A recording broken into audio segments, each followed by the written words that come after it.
Hello everyone, welcome to Nepal Mindset. आज म यस भिडियोमा मेरो पर्सनल एकाउन्टको केही तपाईँहरूलाई स्ट्याट सेयर गर्न चाहन्छु यो इयरको। र मेरो जुन पर्सनल एकाउन्ट छ मैले त्यो एक्नेसबाट बनाएको छु। त्यसमा लेभरेज 1:2000 छ र यो मेटाट्रेडर 5 हो।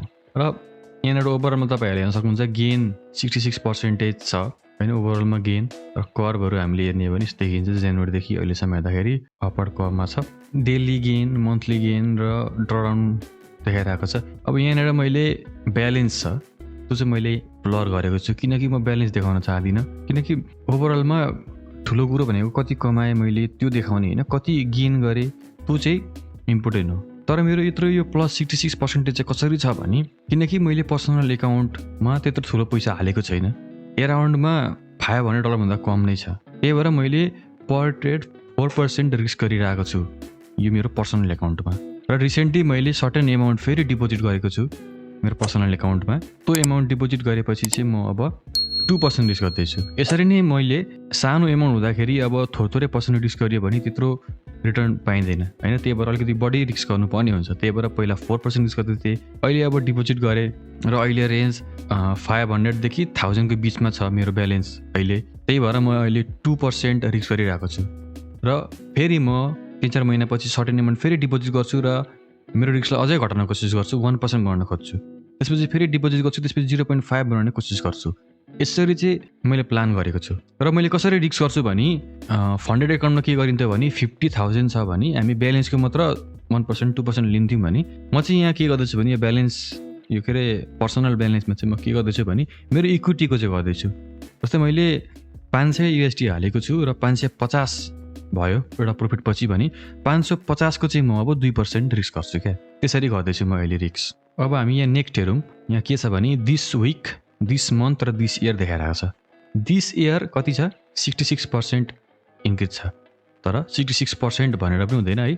मैले अघि पनि भनिहालेँ 4% रिस्क गर्दै थिएँ। मैले 2% रिस्क गरेर दुईटा मात्रै ट्रेड लिएको छु अहिलेसम्म यसमा। भनेपछि हामीले ओभरअलमा हेर्ने हो भने मैले 4% रिस्क गरेर चाहिँ यति रिटर्न कमाएको हो यो इयरमा, जनवरीदेखि फेब्रुअरीसम्म। र दिस मन्थ भन्यो भने जुन फेब्रुअरी मन्थमा चाहिँ 44% सम्मको गेन भएको छ। र ओभरअलमा कतिवटा ट्रेड लिए त मैले यो वर्ष छ भनेर हेर्ने हो भने ट्रेड 28 मात्र छ। भनेपछि हेर्नुहोस् 28 वटा ट्रेड, 2 महिनामा 28 वटा मात्र ट्रेड लिएको छु।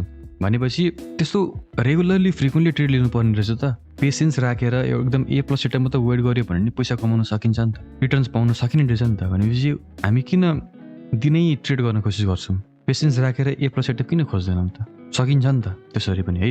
र प्रोफिटेबिलिटी हेर्ने भने विन रेट कति छ? 54% छ होइन। प्रोफिट फ्याक्टर 2.71, पिप्स कति? 177, लङ विन 63%, सर्ट विन 47%। र यहाँनिर इम्पोर्टेन्ट भने के हो भने विन इन रो हुनुपर्ने, तर यहाँ छैन जस्तो लाग्यो मलाई। विन इन रो र लस इन रो भन्ने यहाँ रहेनछ है। र मेरो यहाँनिर अहिले एउटा ओपन ट्रेड पनि देखाइरहेको छ USDमा।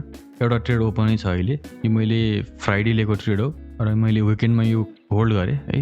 पर्सनल एकाउन्टमा म होल्ड गर्छु प्रायः जसो, किनकि पर्सनल एकाउन्टमा त्यस्तो कुनै रुल्स छैन।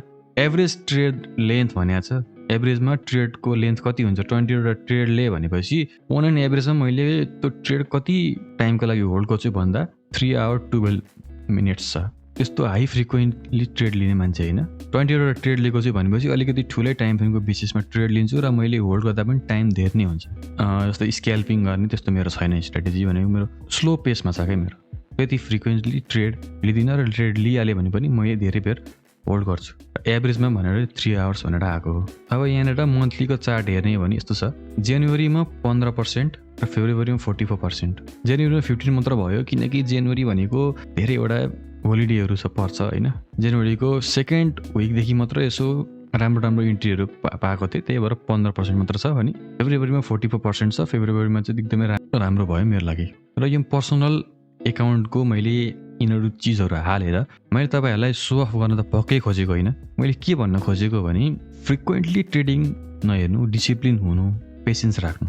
पेसेन्स राखेर 2 महिनामा 28 वटा मात्र ट्रेड लिएर पनि राम्रो रिटर्न्स कमाउन सकिन्छ। त्यसैले लङ टर्म गेम सोच्नुहोस्। ट्रेडिङ भनेको लङ टर्म जर्नी हो। तपाईँले एउटा ट्रेडमा 2टा ट्रेडमा कमाउने होइन, तपाईँले ओभरअलमा कमाउने त्यस हिसाबले तपाईँले प्लान गर्नुपर्छ।